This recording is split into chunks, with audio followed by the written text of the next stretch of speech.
तारखेला सायंकाळी 6:30 वाजता नवा मुंडा या ठिकाणी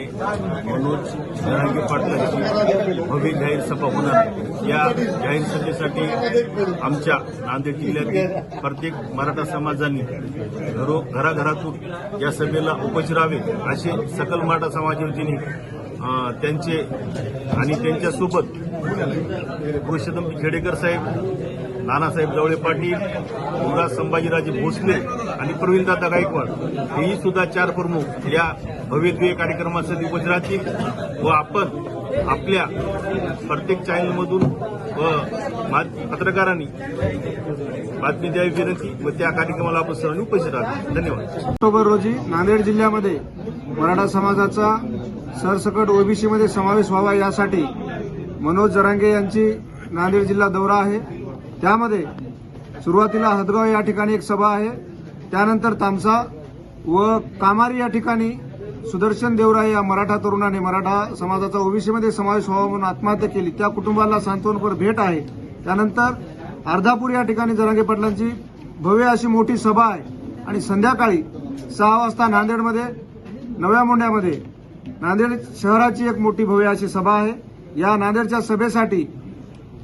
आदरणीय पुरुषोत्तमजी खेडेकर साहेब, मनोज जरांगे साहेबांसोबतच खेडेकर साहेब, स्वराज्य संघटनेचे छत्रपती संभाजी महाराज भोसले, प्रवीणदादा गायकवाड आणि छावाचे नानासाहेब पाटील हे 4 मान्यवर सुद्धा नांदेड जिल्ह्याच्या सकल मराठा समाजाच्या वतीने त्यांना आमंत्रित या ठिकाणी केलेलं आहे आणि नांदेड जिल्ह्यातील मराठा समाज त्या ठिकाणी भव्य दिव्य अशा संख्येने नवामोंढा मैदानावर उपस्थित राहणार आहे। हां सर, उद्याच्या 1 तारखेच्या सभेला जे मराठा समाजाचं एक भगव वादळ या ठिकाणी नांदेडमध्ये उभं राहणार आहे, त्या सभेला संबोधित करण्यासाठी मनोज जरांगे यांच्यासोबत छावा संघटनेचे प्रमुख नानासाहेब जवळे पाटील, त्यानंतर सेवा संघाचे प्रमुख पुरुषोत्तमजी खेडेकर,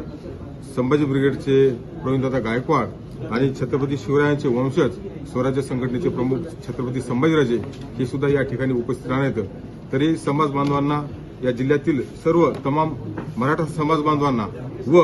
जे मराठा समाजाच्या आरक्षणाला आपली भूमिका, आपला पाठिंबा जाहीर करतात, या सर्वांना मी आवाहन करतो की लाखोच्या संख्येने उद्याच्या 1 तारखेला नईन मोंढा या मैदानावर उपस्थित राहावे, एवढंच बोलतो आणि थांबतो। राजकीय पक्षाच्या नेत्यांना एंट्री या ठिकाणी मराठा समाज म्हणून, सकल मराठा समाज म्हणून जी सभा आहे, या सभेला संबोधित करण्यासाठी जे 5 मान्यवर आहेत एवढेच त्या मंचावर राहतील, पण मराठा समाज म्हणून जर कुठलाही राजकीय पुढारी असेल, आमदार असतील, खासदार असतील, कोणी असेल, समाज म्हणून खाली येऊन सभेची शोभा नक्कीच वाढवू शकतात।